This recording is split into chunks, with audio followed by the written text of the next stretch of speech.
This episode is brought to you by Temptations Cat Treats. Your cat will come running for the perfectly irresistible Temptations Creamy Puree and Temptations Lickable Spoon Cat Treats. The best time to feed lickable cat treats to your cat is anytime. Feed by hand for a playful moment, in a bowl for a creamy treat, or as a topper to make mealtime fun. Visit temptationstreats.com to learn more.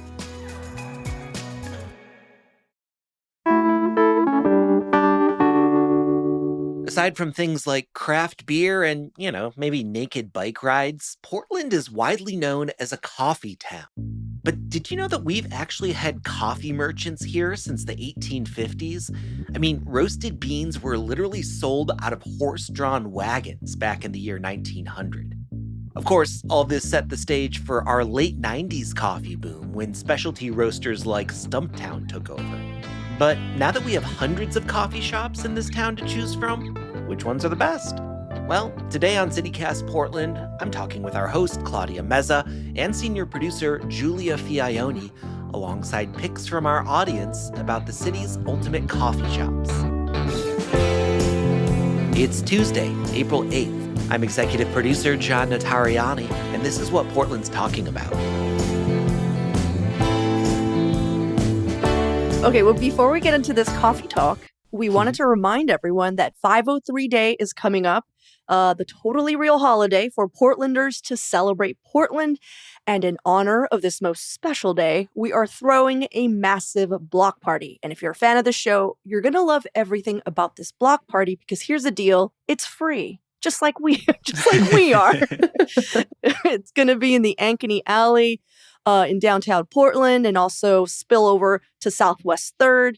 It's Saturday, May 3rd, because, 5:03. 5:03. Mm-hmm. The party starts at 1 p.m. and ends exactly 5 hours and 3 minutes later at 6:03 p.m. But don't miss the surprise we're planning for 5:03 p.m. It's such a big surprise. I don't even know what's happening. We haven't even told Claudia. I seriously do not know. I think they just want my own reaction, an unveiling. Everybody's going to be surprised. I mean, here's the thing. We're going to have all of the block party hits, incredible food, drinks, vendors, all local, live music. We're going to do live Karaoke from Hell, who usually performs in Dante's near the alley. They've been doing that for 20 years, but we're bringing them out onto the street for you to enjoy and also sign up, feel like you're a rock star. And we're also going to have a live podcast taping of CityCast Portland after the block party. You get to see all the stuff we don't cut out. I mean, it's going to be really fun. I mean, and I think of this as both a celebration for the city, celebrating what Portland's all about, and also just celebrating the community around this show and all of our listeners and all of our readers to come out and hang with us, And for members of the show, we're going to have some very special perks. If you're a CityCast member, you'll get exclusive swag as well as VIP seating at the taping. And then just for anyone, first 100 people who show up to the event are going to be getting free 503 Day tote bags stuffed with swag. Mm-hmm. It's going to be awesome. Everyone is welcome. We've been saying from babies to grandmas, plus your dog. We want you to come. And we want to know if you're coming as well. We'd love for you to RSVP. Yeah. And part of that is we are still going to be rolling out details of what some of these things are going to be. Claudia, we promised to tell you what happens at 503 before it actually happens. I would love that. I don't know. I'm not going to tell her. Well, we're going to tell the listeners. And the best way to keep in touch. Hey, out there, will someone tell me if you find out? If you find out before Claudia does, let her know. But we actually have an RSVP on our website, portland.citycast.fm, and you can keep track of all the details as we roll into 503. All right, but let's start talking about coffee. Before we get into it, I want to know what both of your go-to coffee drink orders are and why. Mm-hmm. John, you want to start us off? Yeah, okay. So over the course of this conversation, I'm going to lay out a theory that there's actually two approaches to a coffee shop. He's got a theory, folks. He's got a theory. All right. And I will explain more later, but I would say the normal coffee order is just a black coffee, just straight up, getting fuel for the day, getting ready to go. But if I'm in a mood to sort of hang out and linger a bit more, I'd probably go for a flat white. Mm-hmm. Sort of in the cappuccino latte spectrum, but it doesn't have quite as much milk as like a latte where you can get that sort of like, ugh, I'm drinking a glass of milk feeling. Yeah. Doesn't have as much foam where you're like, oh my gosh, I'm just slurping foam off the top of this drink. So I think like the flat white, a little bit more coffee than milk is like the perfect ratio for me. Mm-hmm. Yeah.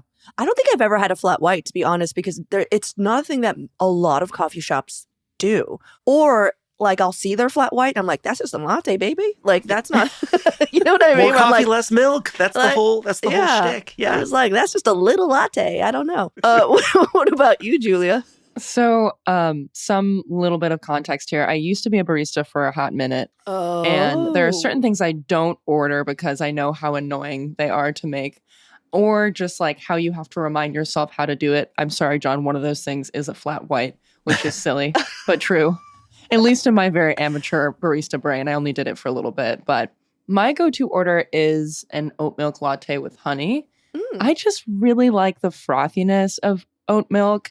And I am not going to be that annoying person that asks the barista to turn it into a cappuccino because oat milk just does not foam like that. I feel like people are just coming at me left and right. So I just settle on a latte. And then the honey's just nice and sweet. It's a little treat. Yeah, that's nice. Okay, I just want you to know that you both shat on my order. John, unintentionally, John, you're just like, I don't want to just be drinking nothing but foam on a cappuccino. And then Julia's like, I don't want to be that asshole who's like, oh, I want a cappuccino. Anyhow, my go-to order is an oat milk cappuccino. Oh no, it's with oat milk. John, I actually agree with you. My go-to order is normally just a black coffee, but you're like, why would just make that at home? Exactly. I'm very much a very frugal person when it comes to coffee. Like, I just want to make it at home. Also, being on tour and just kind of like adult raised in the Northwest, it gave me very high standards for coffee. It's so hard to find good coffee on the road. I don't know if it's changed in the past 20 years, but all we had was Starbucks. And I'm sorry, but Starbucks coffee is not that good. It just tastes burnt to me. Yeah. And I don't drink milk because it upsets my innards. As you have explained in graphic detail at certain times on this podcast. I'm right there with you, though. That's why I get oat. So when I do want to get fancy, I have landed on the oat milk cappuccino. It's perfect. And the foam, it like kind of just melts down and maybe it kind of eventually... just doesn't exist. It doesn't. Yeah, it just sort of goes into what I would assume is a flat white, to be honest. I was going to say, sounds like a flat white. Yeah. So I love a good oat milk cappuccino. All right. Well, we have so many options when it comes to coffee. I love that we have our mainstays, but I feel like there's a specialty shop for everyone. So which coffee shop really fits you and why? Like, what do you like about their vibe? Okay, I can go first, and I can sort of like lean a little bit more into this like 2 coffee shop model that I'm proposing. I think that there is like a style of coffee shop when you just want to sit down, you want to have a nice drink, you want to get that like specialty barista thing. And this, to me, isn't like a long linger space time. This isn't like going and spending all day. I think that my favorite one of those is Heart Coffee. Yeah. They got a couple locations. I usually go to the one on Burnside. And like, again, it's not an all-day sink-in sort of place. They don't have Wi-Fi. They're just like, nah, we're not messing with that. Oh, good to know. The design is spacious, almost kind of like sparse, I would say, but like really beautifully designed, really nice like wood and textures. It's one of the only coffee shops I've gone into and been like, oh my gosh, this music they're playing. Sort of like modern contemporary composition and stuff. And if I'm going to go and like catch up with a friend or just like really luxuriate in a cup of coffee, I feel like that's my space. Just John sipping on his flat white. Just some John time. A little flat white. Just classic. Just listening to some Terry Riley. Just having a good time. Exactly. On Burnside. Yeah. I'm just like, ooh. Precisely. This is so nice. Precisely. All right, Julie, what about you? John, I just got to say, I do really love Heart, and it is exactly that. It's the kind of place that I don't feel obligated to stay. It's more of like, wow, I really enjoy this coffee. And I love the way that you laid out those options. And for that reason, my pick is Dear Sandy on Northeast Sandy. And I'm the type of person that if I'm going to go get some coffee and I have an excuse to stay, I will stay all freaking day long. I'll read a book. I'll eat a snack. I'll get some work done. I'll make a friend. They're basically an all-day cafe that turns into a bar around like 8, 9 o'clock. They're open from 8 to 12. And the thing that's so special about that place is the community that it brings in. There are folks in there all the time. And you'll have people like myself who can also be working late into a night. There's no obligation to start drinking and kind of hanging out in a bar-like setting once it turns over. It's still a space for everybody. There's a ton of community events that go on there. And the space itself is really sweet. There's an area with a bunch of like crushed velvet couches centered around a coffee table with books on it and a whole projection screen kind of playing funky cartoons. So immediately it seems like somewhere to just like spend a good chunk of time. They also have like pretty tasty sandwich options to kind of just get you through if you don't feel like bopping in to go get food somewhere else. The barista there, Rocky, makes incredible coffee drinks. It kind of just checks all the boxes for me. I've yet to go. I just know that it's your spot. And to be honest, you guys, like, I love you all, as coworkers. But I don't want to encroach in your, like, this is my space. Because, like, you see my face every day. And I just don't want to be like, hey, guys. Like, for a while, John, you're just like, oh, why don't you ever come to the Lombard house? I'm like, because that's yours. Like, I don't want to you just chilling, having a day where you're just like, God damn it. And I'm just like, hey. You know what I'm saying? Mm-hmm. But I want to go check out DR Sandy is what I'm saying. Very considerate of you, Claudia. Thank you. I'm a really nice guy. So I think I pretty much stated I'm not a big coffee shop person because I'm cheap. And I have such unexciting tastes. But we asked our listeners and our readers, like, hey, what are your favorite coffee shops? And we asked very similar questions. And we got this really interesting answer that made me want to go visit this spot. So Lee wrote, Joe started Tove. I think that's how you say it. Tove Tov, yeah. Tove Tov, T-O-V, yeah. In an old red double-decker London bus in a food cart pod at 32nd and Hawthorne in 2015, the shop outgrew the bus and has now moved to the old Starbucks location on 37th and Hawthorne. Joe is meticulous about coffee and experienced not to be rushed. He offers special treats like Turkish and Egyptian coffees. I love Turkish coffees, you guys. Me too. The shop is decorated with Egyptian rugs and furniture and is a delightful and aromatic experience. And if I were going to do something like where I'm like, oh, I'm going to go to a coffee shop and like hang out, I would go to Tov and try that because that sounds awesome. It's incredible. Yeah, I went when it was in the bus era and it was just so special and fun. Yeah, it was two parts when I heard about that news that they moved over into the brick and mortar space because I was like, oh, the bus. But then I was like, oh, yay, they're doing really well. Yeah. So, yeah, it's a really special place. Yeah.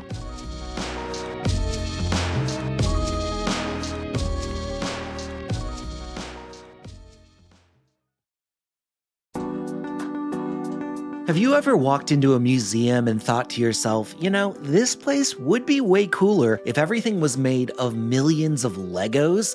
Well, guess what? Your wish just came true because Jurassic World by Brickman is now open at the Oregon Museum of Science and Industry. It's a one-of-a-kind exhibition bringing the epic world of Jurassic World to life, featuring 50 massive dinosaurs, props, and scenes, all made from more than 6 million Lego bricks. And it's not just for looking. You can actually get hands-on with interactive activities like Lego brick paleontology, mystery mosaics, island building, and creating your own dinosaur designs. There's 2.5 million Lego bricks at your disposal, so your imagination can run wild. And you can be among the first to see it. This immersive, must-see adventure is making its American debut right here at OMSI. Learn more at omsi.edu. That's omsi.edu.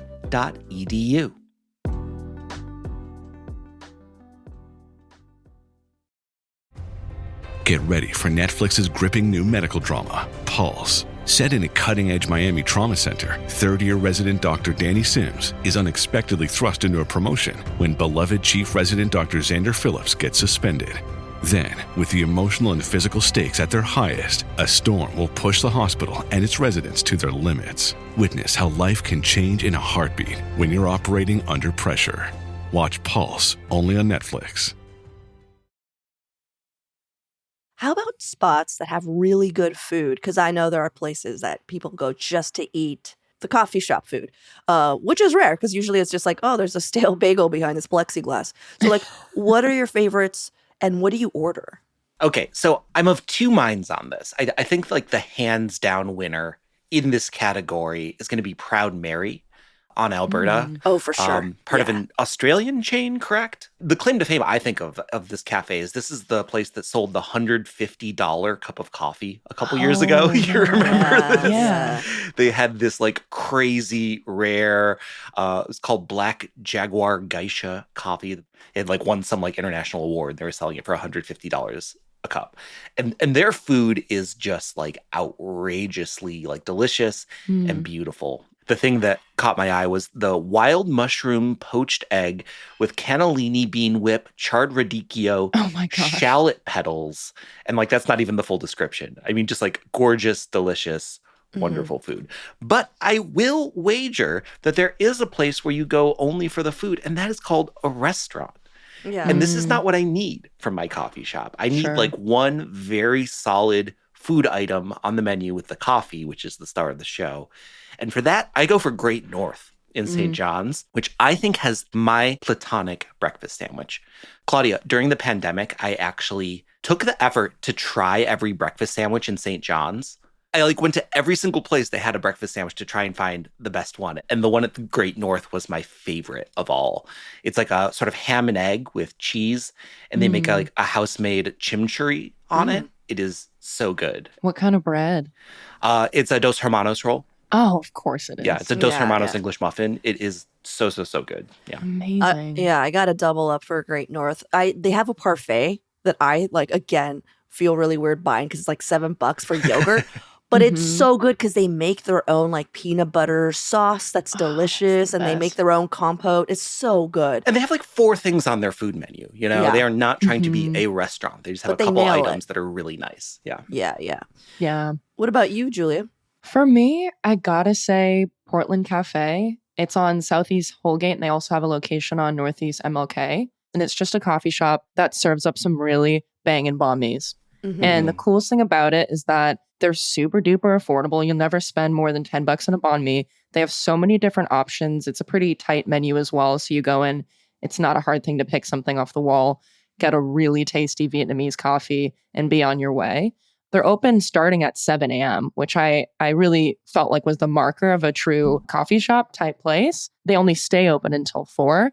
But I also have this theory that Vietnamese coffee is just somehow more caffeinated than any other coffee I've ever had. So it was kind of my go-to in college. I would always stop in at Vietnamese places to get iced coffees because it just went like straight to the veins. And then you could get all of your work done all at once. So if you haven't tried this place, we've shouted it out on the show many times before, but super tasty food, really good coffee. Okay, next one is, well, you know, we all work from home, but sometimes we want to get out of home. And I know, Julia, you're able to do this. John, I don't know if you can. I can't because of the job that I carry for us. The microphone part. The microphone talking part. So I can't go and sneak away, unfortunately. So I'm a little jealous, but I want to hear, like, what are your go-to spots to get some work done? Because I know people have coffee shops that, like, they fit all of these very specific functions. And one of them is like, I must leave my house now, but still get work done. So, like, what are your call outs? I don't do it as much as I used to, but I do have my like go-to in Portland. So, Julia, I also used to be a barista once upon a time. That makes sense. But it was like in college at like the most 90s ass coffee house of all time. Like I never learned how to like actually froth milk. I'd served horrible cappuccinos, but like the vibe was great. And it was just sort of like a hangout space for like college students to like work and drink a ton of coffee. So, like, I still have, like, such a affinity for that sort of, like, hang space, like, working coffee shop. And for me, the go-to is Albina Press. Yeah. There's 2 locations. I, like, have always loved the Albina location, even before I moved to Portland. When I was visiting, that would be my, like, my friends are busy and I have an hour or 2 to kill, and I go and hang out at Albina Press. They've got, like, a couple couches in the back, but it's mostly just, like, tables and like very like the chillest, friendliest coffee shop guys and gals. You never get any of that like coffee snobbery when you're ordering there. And like their food is like, you know, they've got some like pastries and stuff, but it's not the star of the show. It really is like, this is a space for the community to come and hang out and drink a bunch of coffee. I have like written resumes there. I've read books there. I've done everything the, you know, one can do in a like a hang coffee shop space in that room. Yeah, I've been there. I really like it. Is very spacious for sure, and I always see people working there.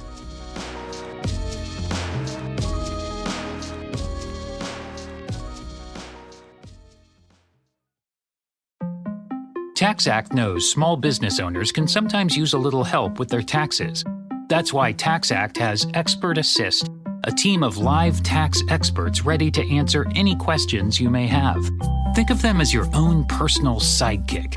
Not like one of those funny talking animal sidekicks, more like the super smart nerding out on tax code and business casual attire sidekick, but just as helpful and lovable.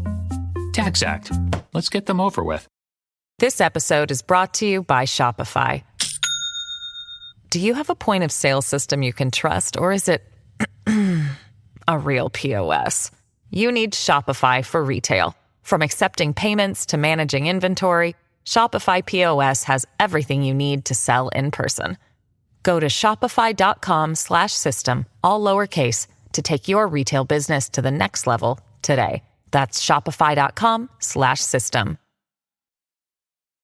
What about you, Julia? So this one's a little bit of a hack, dare I say. Laurel Coffee in Montevilla. They also have locations in Beaverton and Vancouver, but this spot's on Southeast Stark, right in that little downtown Montevilla area. And what's cool about this spot is that they exist in the same room as a ranch pizza.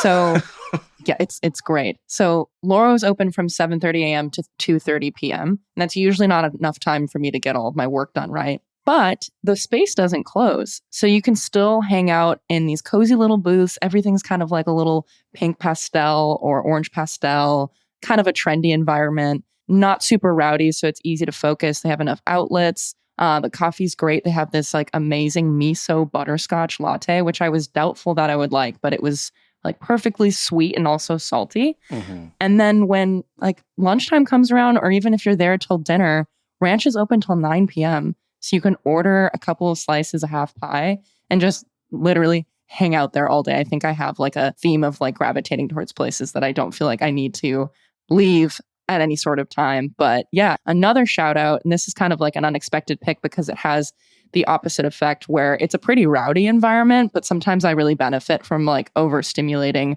spaces to focus as well. It's the coffee shop connected to the Powells on Hawthorne. So it's a cute little spot, not very many spaces, but a lot of the folks that hang out there are working on different creative projects. So it's kind of like a buzzy environment.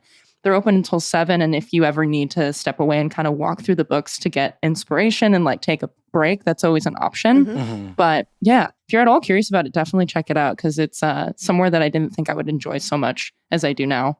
Yeah, we actually have someone who wrote in about Powell City Books. His name's Theodore. He wrote, "My prejudice, personal fave, is the one in Powell City Books. Clean, stocked with reasonable coffee and munchies, comfy chairs, and books. Covers all my essential needs." So I feel like I've actually heard that particular coffee shop being people's favorite. I think it was actually, remember when we had Morgan Eckroth on and she had won at that year, like the Barista Championship of the US and then like got second in the world. Yeah. She called out specifically Powell City of Books. That little coffee shop is her favorite. Well, I will say I know that Theodore, our listener, is talking about the one on Burnside just because of the comfy chairs part. The one on Hawthorne doesn't have comfy chairs. If we could step back a minute, Julia, are you willing to divulge which episodes of this show you've completed while eating ranch pizza? Oh my God. I'm just wondering if we can like feel the shine on those episodes. If there's like a little bit of that extra little something. Yeah, which ones? I couldn't tell you because I couldn't even tell you what episode we put out yesterday. That's how it exists in my brain. But I'm going to keep track and I will let you know. I'll do a big reveal. I want to see a spreadsheet. The ranch collection. Yeah. I've actually been to that one. And I was very confused. But I went to the ranch side to order coffee. They're like, "No, it's over there." And I'm like, "Why would I know that?" Like, because the pizza ovens are behind me. It's true. It's all integrated. It feels that way. It's easy to get confused. All right. Well, before we wrap up, I want picks for all around best coffee shop. I'm talking best food, drinks, atmosphere, like someplace that's checking all the boxes. Do you guys have your all around pick? I don't know that this is my all-around pick, but I feel like I would be remiss if I didn't shout out Black Rock Coffee Bar on Vancouver, which is a drive-through cafe, which I think is a sorely underappreciated part of like Portland coffee culture, right? The fact that we have so many drive-through coffee shops is freaking amazing and is something that has not happened anywhere else I ever lived. And that place has like definitely saved my life before. Yeah. So it's definitely more of just like in your heart. It's the best. It's true. And for that reason, I tried to pick somewhere else, but I couldn't. It's Dear Sandy for me. Yeah, it's got It it is all. every time. It's my neighborhood spot. For all the reasons I've already explained, it's such a special place. And like the owner, Kate, did such an amazing job of making it feel like everybody's home. Mhm. And I think that's the thing that just makes me feel like it'll always be number one. That's awesome. Yeah. And I'm just going back with Albina Press. That's my spot. Yeah. Nice. Well, for me, the all-around best coffee shop is just the one that's closest to me. And I think that's a cop-out. Like, I'm just like, yeah, and I love it. It's Affogato. Just shout out Affogato. I love it. I think they have the best. John, I did something similarly, except I did it with cappuccinos. And I think Affogato has the best cappuccinos. Oh, really? And my girlfriend has said that she thinks they have the best lattes in all of St. John's. Something to check out. I don't know if they have flat whites. I'm sure they can make one. I don't know. I'll drink a cappuccino. I like a cappuccino. Oh, okay. Well, as long as Julie's not making it. She does not like it. Nor I. I'll judge you. Well, a Hey Portland newsletter reader wrote in about their overall shop, and I just wanted to shout out because they like hit every point as to why this this coffee shop to them rules. And it's Thomas. He wrote, I haven't been to all coffee shops in Portland, but the best one to me is Jet Black Coffee. Their newest location in Concordia feels like the second home office to me on the weekends when I want to chill and drink my drip coffee. I am not a black coffee drinker typically, but their Water Avenue signature roast is so good, it doesn't need anything added. The major plus is that they're all vegan, so they're loaded with chouflai pastries and bagels with tofuti cream cheese. They're always making cool seasonal specials for drinks and food to keep things interesting. Thematically, they're like at the apex of millennial aesthetic, plants and skateboarding. The Concordia spot, I know, the Concordia spot has a mini skate park outside of it, and they give away free used decks. Okay. The original location in the Gateway neighborhood is one of my favorite quiet places to just zone out with a bevy or catch up with friends. Jet Black rules. And I was just like, yeah, that sounds. Man, I gotta check that spot out. Put us all to shame because I was like, yeah, that's a good one. Miranda, another Hey Portland reader, also wrote, the living room coffee house in Selwood is a gem I found recently. Great pastries, coffee, and staff. Slow service, but worth the wait with the care they take to make my coffee. They're just like, hey, you're going to wait a little bit. The space is massive and so cozy.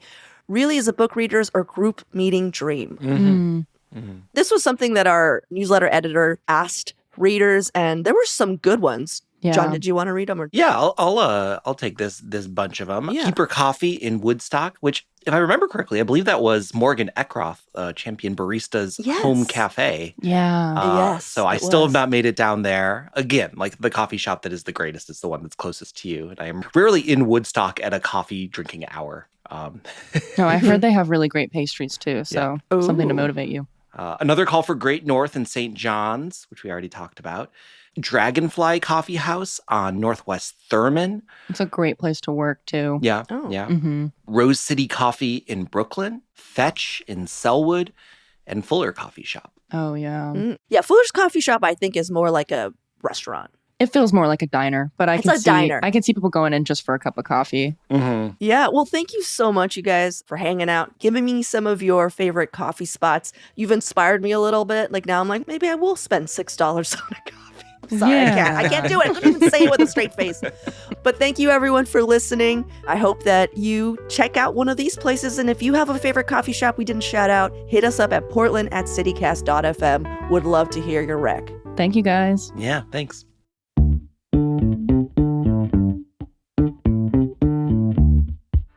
Well, that's all for today here on CityCast Portland. Thanks so much for listening. We'll be back tomorrow morning with more from around the city. Until then, see you at Slim's.